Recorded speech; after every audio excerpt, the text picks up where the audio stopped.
Art of War by Sun Tzu. The year was 2012. I needed to compete with hundreds of other entrepreneurs in a certain business. If you were in my shoes, what would you do? Even before I ventured out, I decided to research about every single competitor I was able to find. With this meticulous research, I easily figured out some common weaknesses upon which I could build a niche and a business. The number one major lesson in the art of war is, if you know your enemy as much as you know yourself, you win 100% of the time. By the way, if this is your first time on our channel, welcome. Consider subscribing because we'll help you to read all the world's best books under 7 minutes. Let's move to the second lesson.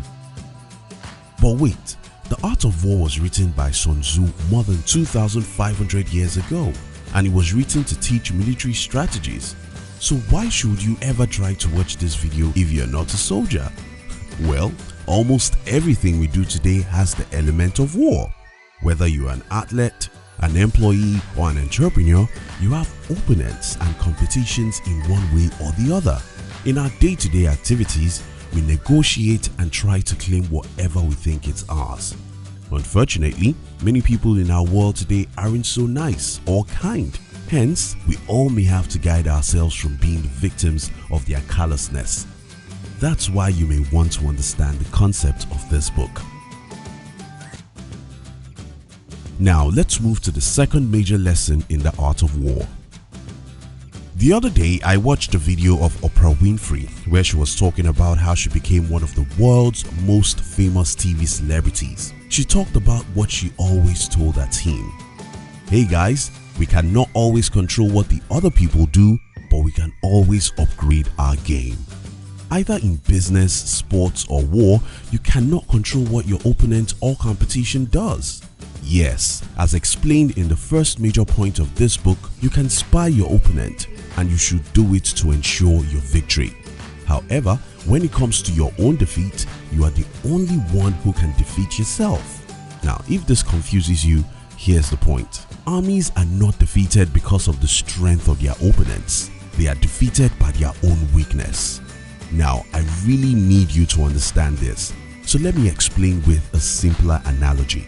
If you are an entrepreneur, for instance, you may be tempted to think that your competition has power to destroy your business. But that's not true. You are the only one who can destroy your own business by refusing to learn and grow. Like Oprah, if you're always learning, always growing, and always upgrading your business games, your competition's best strategy is to run after you. The second most important lesson in the art of war is work on your weaknesses, because your weaknesses, not your competitor's strength, are what can destroy you. After it has become the biggest search engine in the world, Google started attacking its perceived enemies by going to their territories. Were you surprised that Google started making phones, cars, and a whole lot of other things? Do you think Google really care about those markets they recently started entering? Probably no. In my opinion, Google's major business is search engines, and that has to do with Google and YouTube. Dominating these two markets is the heart and priority of Google, but the company knows that other giant companies are potential threats. Pretending you can attack a threat before it attacks you makes him feel insecure. With this insecurity, he may never have the courage to come to your territory. It's a deceptive strategy to keep your opponent unbalanced. The third important lesson in the art of war is deceive your enemy and keep him off balance.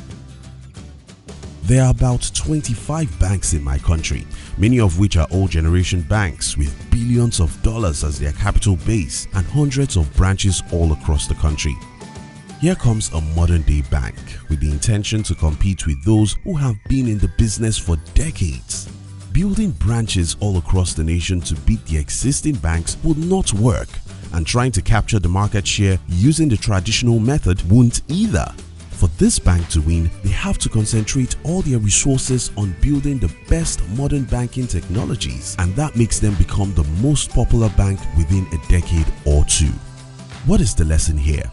The fourth important lesson in the art of war is If your enemy has the strength to fight on the mountains, fight with him in the valley.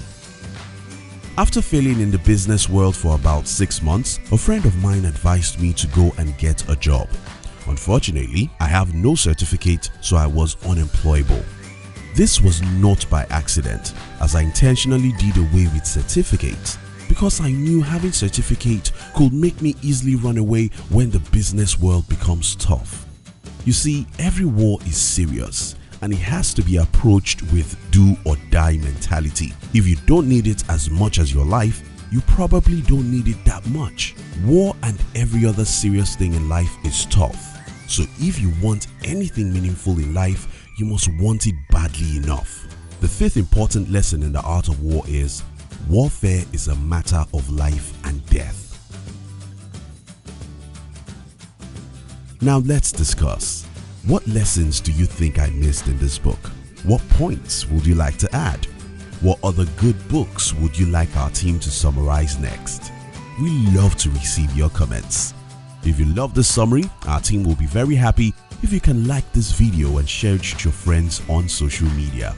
And if you've not subscribed to our channel, subscribe now and turn on the notification because we'll help you to read all the best books in the world within 7 minutes. We love you.